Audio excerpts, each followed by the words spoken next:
आज हम आपको एक ऐसी जगह लेकर जाने वाले हैं जहां पर भीष्म पितामह जी की मृत्यु हुई और उनका वध किया गया। तो इस जगह का नाम है नरकातारी कुरुक्षेत्र।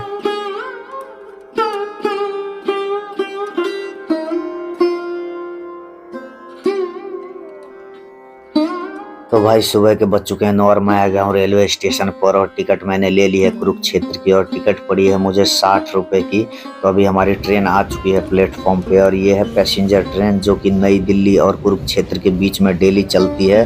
तो अभी बैठते हैं ट्रेन में और चलते हैं कुरुक्षेत्र। तो मैं बैठ चुका हूँ अभी ट्रेन में और मैं बैठा हूँ खिड़की के साइड जो कि बहुत तेज़ हवा आ रही है और कड़ाके की ठंड पड़ रही है। भाई आज तो बहुत ही ज़्यादा ठंड है। तो देख सकते हैं आप दोनों तरफ दरवाजे खुले हुए हैं ट्रेन में, जिस वजह से हवा बहुत तेज़ आ रही है और जितने भी यात्री चढ़ते हैं उतरते हैं इस गेट को खोल देते हैं। तो भाई दोपहर के बज चुके हैं 12 और मैं पहुंच गया हूं कुरुक्षेत्र रेलवे स्टेशन पर और लगभग 2 घंटे का समय लगा है मुझे यहां तक आने में ट्रेन से। तो अभी मैं आपको ले चलूंगा ब्रह्म सरोवर के पास, जिसकी दूरी है कुरुक्षेत्र रेलवे स्टेशन से लगभग 2 से 2.5 किलोमीटर। उसके बाद आपको ले चलेंगे नरकातारी भीष्म कुंड, जहाँ पर भीष्म पितामह की मृत्यु हुई। और आप देख सकते हैं बहुत ही ज़्यादा कोहरा छाया हुआ है और बहुत कड़ाके की ठंड है कुरुक्षेत्र में। और आज है 4 जनवरी 2024। तो लेकर चलते हैं आपको। कुरुक्षेत्र पहुंचने के लिए सबसे अच्छा और सबसे सस्ता माध्यम है ट्रेन। आप ट्रेन के द्वारा आसानी से कुरुक्षेत्र तक पहुंच सकते हैं और नई दिल्ली से आपको बहुत सारी ट्रेनें मिल जाएंगी जो कि 3 घंटे में आपको कुरुक्षेत्र छोड़ देगी। तो अभी मैं आ चुका हूँ कुरुक्षेत्र रेलवे स्टेशन के बाहर और बहुत ही सुंदर रेलवे स्टेशन है कुरुक्षेत्र का। तो अभी मैं जा रहा हूँ ब्रह्म सरोवर और ई रिक्शा बहुत सारी मिल जाएंगी आपको रेलवे स्टेशन के बाहर। तो चलते हैं अभी आपको लेके ब्रह्म सरोवर। रेलवे स्टेशन के बाहर निकलते ही आपको दीवार के ऊपर महाभारत के बहुत सुंदर दृश्य देखने को मिलेगा और रेलवे स्टेशन से थोड़ा आगे जाते ही आपको बहुत सारी ई रिक्शा देखने को मिल जाएंगी जो कि मात्र 20 रुपये में आपको ब्रह्म सरोवर तक छोड़ देगी। तो अभी चलते हैं ब्रह्म सरोवर और वहाँ के दृश्य दिखाते हैं आपको। 5 से 10 मिनट लगते हैं ब्रह्म सरोवर पहुँचने में और मात्र रेलवे स्टेशन से 2.5 किलोमीटर की दूरी पर है ब्रह्म सरोवर।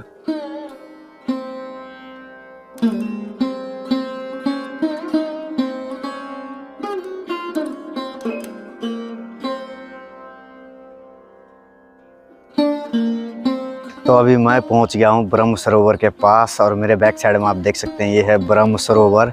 अब कोहरे की वजह से आपको शायद अच्छे से दिख नहीं रहा होगा और बहुत ही बड़ा सरोवर है ये। और यहाँ पे अगर आप आए कुरुक्षेत्र में तो यहाँ पे ज़रूर आना ब्रह्म सरोवर के पास। और यहाँ पे स्नान करने की बहुत ही अच्छी व्यवस्था है और बहुत ही मान्यता है यहाँ पे स्नान की। तो यहाँ पे आप स्नान कर सकते हैं। बाकी आप देख सकते हो बहुत ही बड़ा है ये ब्रह्म सरोवर। इस ब्रह्म सरोवर के इतिहास के बारे में बात करें तो इसकी इतिहास काफ़ी पुरानी समय का एवं देवी देवताओं के साथ साथ महाभारत काल से भी जोड़कर बताया जाता है। इस सरोवर के बारे में बताया जाता है कि इसकी स्थापना स्वयं भगवान ब्रह्मा ने किया था। इसी कारण इस सरोवर का नाम उन्हीं के नाम पर रख दिया गया। महाभारत काल से जोड़कर इस सरोवर के बारे में बताया जाता है कि दुर्योधन महाभारत के युद्ध के अंतिम दिन इसी सरोवर में अपने आप को छिपाया था।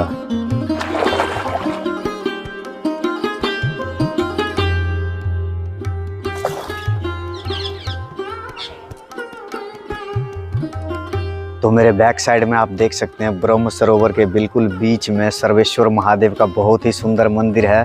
तो दिख रहा होगा आपको प्यारा सा मंदिर है। तो ले चलते हैं आपको और दिखाते हैं। देख सकते हैं आप बिल्कुल बीच में है ब्रह्म सरोवर के।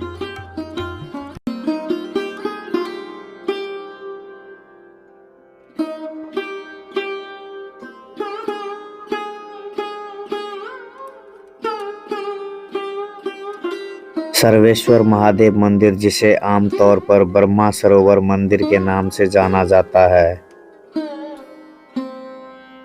ये मंदिर भगवान शिव जी को समर्पित है।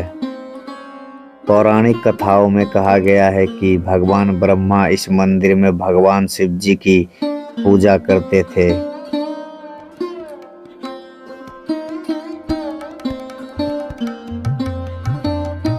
सर्वेश्वर महादेव मंदिर के बैक साइड में आपको द्रौपदी कूप देखने को मिलेगा, तो ले चलते हैं, दिखाते हैं वहाँ भी। और सर्वेश्वर महादेव मंदिर के बैक साइड में ही आपको श्री कृष्ण और अर्जुन का बहुत ही बड़ा रथ देखने को मिलेगा, जिस रथ पे भगवान श्री कृष्ण बैठे हुए हैं और अर्जुन बाण चला रहे हैं महाभारत के युद्ध में।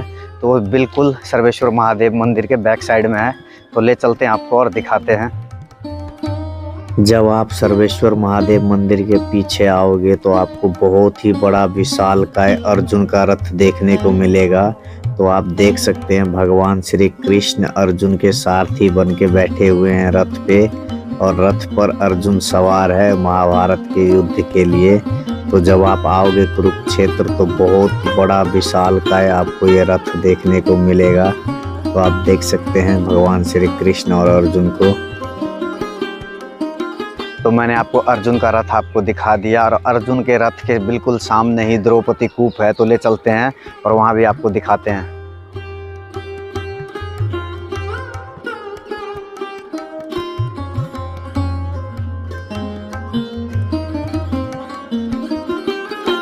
महाभारत युद्ध में भीम द्वारा दुशासन को मारने के बाद द्रौपदी ने अपने खुले केस दुशासन के खून से रंगे थे और प्रतिज्ञा पूरी की थी। इसके बाद द्रौपदी ने अपने खुले केशों को इसी कूप में आकर धोया था। यही कारण है कि यह स्थान वर्तमान में द्रौपदी कूप के नाम से जाना जाता है। ब्रह्म सरोवर के चारों तरफ आपको बहुत ही सुंदर सुंदर महाभारत काल के दृश्य देखने को मिलेगा, और पूरे ब्रह्म सरोवर के किनारे ऐसे दृश्यों के दर्शन आपको हो जाएंगे। और मान्यता ये है कि इस ब्रह्म सरोवर के एक चक्कर लगाने से पूरे महाभारत के दर्शन हो जाते हैं। तो आप अगर कुरुक्षेत्र आते हैं तो ब्रह्म सरोवर के चक्कर जरूर लगाइएगा। ब्रह्म सरोवर के बिल्कुल सामने ही बहुत ही सुंदर आश्रम है जिसका नाम है जयराम विद्यापीठ। अगर आप कुरुक्षेत्र आते हैं तो जयराम विद्यापीठ ज़रूर विजिट कीजिएगा। बहुत ही सुंदर आश्रम है और उसमें बहुत सुंदर दृश्य के दर्शन होंगे आपको। तो ले चलते हैं और दिखाते हैं आपको। तो ये है जयराम विद्यापीठ आश्रम का मुख्य द्वार, और ब्रह्म सरोवर के बिल्कुल सामने ही है ये आश्रम।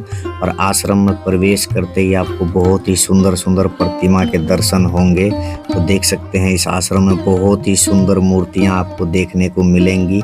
तो यहाँ पे आप देख सकते हैं भीष्म पितामह जी बाणों की सैया पे लेटे हुए हैं, और अर्जुन ने धरती में बाण चला के भीष्म पितामह की प्यास बुझाई।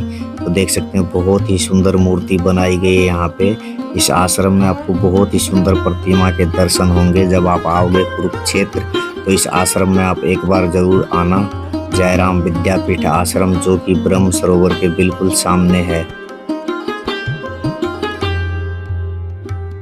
तो अभी आपको मैं ले चलता हूँ भीष्म कुंड नरकातारी, और वहाँ के लिए जो ऑटो रिक्शा है महाराणा प्रताप चौक से आपको मिल जाएगी, और ब्रह्म सरोवर से मात्र 100 मीटर की दूरी पर है। तो अभी मैं दिखाता हूँ कहाँ से मिलेगी ऑटो रिक्शा, और आपको 10 रुपये में छोड़ देगी नरकातारी। नरकातारी भीष्म कुंड पहुँचने के लिए आपको महाराणा प्रताप चौक आना होगा, और महाराणा प्रताप चौक से आपको बहुत सारी ऑटो रिक्शा मिल जाएंगी जो कि मात्र 10 रुपये में आपको नरकातारी भीष्म कुंड छोड़ देगी। कुरुक्षेत्र रेलवे स्टेशन से भीष्म कुंड की दूरी है लगभग 6 किलोमीटर, और ब्रह्म सरोवर से रह जाता है मात्र 4 किलोमीटर। और दोनों जगह से आपको ई रिक्शा ऑटो रिक्शा मिल जाएगा, जिसके द्वारा आप आसानी से पहुंच जाओगे भीष्म कुंड तक। तो अभी मैं पहुंच गया हूं नरकातारी ग्राम पंचायत। तो सामने आप देख सकते हैं ये बोर्ड लगा हुआ है, और यहाँ से 500 मीटर की दूरी है नरकातारी की। तो आप पैदल भी जा सकते हो यहाँ से। तो लेके चलते हैं आपको और कराते हैं भीष्म कुंड के दर्शन। तो इसी गांव में भीष्म पितामह जी 58 दिनों तक बाणों की सैया पे लेटे हुए थे, और यहीं से उन्होंने महाभारत का पूरा युद्ध देखा था। तो चलते हैं आपको और दिखाते हैं, भीष्म कुंड के दर्शन कराते हैं आपको। तो देख लो कुछ इस तरह का गांव है नरकातारी, और इसी गांव में भीष्म पितामह की मृत्यु हुई थी, और यहीं पे उनका वध हुआ था, और इसी जगह पे वो बाणों के सैया पे लेटे हुए थे, और यहीं से उन्होंने महाभारत का युद्ध देखा। तो देख लो कुछ इस प्रकार का गांव है, बिल्कुल छोटा सा गांव है और बिल्कुल शांत गांव है, देख सकते हैं आप, और बहुत ही सुंदर गांव है। तो बस पहुँचने वाले हैं। तो अभी हम पहुंच चुके हैं भीष्म पितामह मंदिर नरकातारी में। तो देख सकते हैं ये है प्रवेश द्वार, ये मुख्य द्वार है, और सामने आपको दिख रहा होगा सामने है भीष्म कुंड। तो ले चलते हैं और दिखाते हैं आपको अच्छे से। तो देख सकते हैं आप, बहुत ही सुंदर जगह है ये भीष्म कुंड। तो यहीं पे भीष्म पितामह जी की मृत्यु हुई थी और इसी जगह पे वो बाणों की सैया पे लेटे हुए थे। तो अभी दिखाते हैं आपको अच्छे से और अच्छे से आपको दर्शन कराते हैं इस जगह के। तो अभी मैं पहुंच गया हूं बिल्कुल भीष्म कुंड के सामने और मेरे बैक साइड में आप देख सकते हैं यहाँ पर भीष्म पितामह जी बाणों की सैया पे लेटे हुए हैं। तो ले चलते हैं आपको नज़दीक से अच्छे से दिखाते हैं आपको। कुरुक्षेत्र में महाभारत युद्ध के 10वें दिन अर्जुन के बाणों से बिंधकर घायल भीष्म पितामह जब रथ से पृथ्वी पर गिर पड़े तो ऐसा लगा कि यह बाणों की सैया पर विश्राम कर रहे हो। पृथ्वी पर गिरने के पश्चात भीष्म पितामह ने अपनी प्यास बुझाने के लिए जल मांगा। पितामह की प्यास बुझाने के लिए कौरव पानी से भरे घड़े लेकर आए, लेकिन भीष्म ने कौरवों द्वारा लाए गए जल को स्वीकार नहीं किया तथा उन्होंने अर्जुन की ओर संकेत किया। इस पर अर्जुन ने पर्जन्यास्त्र नामक बाण पृथ्वी पर मारकर जलधारा प्रकट की। पृथ्वी से निकलने वाले इसी जल से भीष्म पितामह ने अपनी प्यास बुझाई। अपने परलोक गमन से पूर्व भीष्म पितामह 58 दिनों तक बाणों की सैया पर ही पड़े रहे। महाभारत युद्ध में पांडवों की विजय के बाद युधिष्ठिर अशांत हो गए थे, क्योंकि इस विजय की पृष्ठभूमि में बड़ा रक्तपात और नरसंहार छिपा हुआ था। युधिष्ठिर इससे बहुत दुखी थे। इस पर श्री कृष्ण का मानना था कि केवल परम बुद्धिमान भीष्म पितामह ही युधिष्ठिर को सांत्वना देकर उन्हें उनकी मनोस्थिति और पीड़ा से मुक्ति दिला सकते हैं। इसलिए श्री कृष्ण ने युधिष्ठिर को राजधर्म, राजभक्ति, अनुशासन और जीवन के अनेक पहलुओं पर भीष्म पितामह से ज्ञान प्राप्त करने का परामर्श दिया। राजधर्म पर भीष्म पितामह का प्रवचन पूरे महाकाव्य का एक अमूल्य भाग है। यह ज्ञान राजा के रूप में युधिष्ठिर के लिए उतना ही महत्वपूर्ण था जितना कि महाभारत युद्ध के प्रारंभ में अर्जुन के लिए गीता का उपदेश।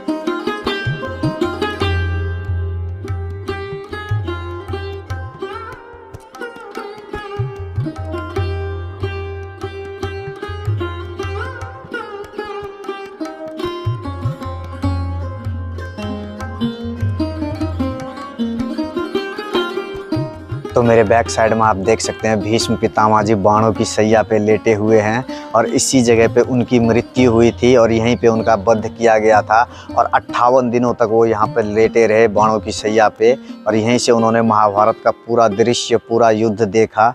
तो देख सकते हैं, कीजिए दर्शन नरकातारी में भीष्म कुंड के। और यहाँ पे आप आसानी से आ सकते हैं, रेलवे स्टेशन से मात्र 6 किलोमीटर की दूरी पर है और कुरुक्षेत्र रेलवे स्टेशन के बाहर आपको बहुत सारी ई रिक्शा मिल जाएंगी, तो आप आसानी से यहाँ तक पहुँच सकते हैं।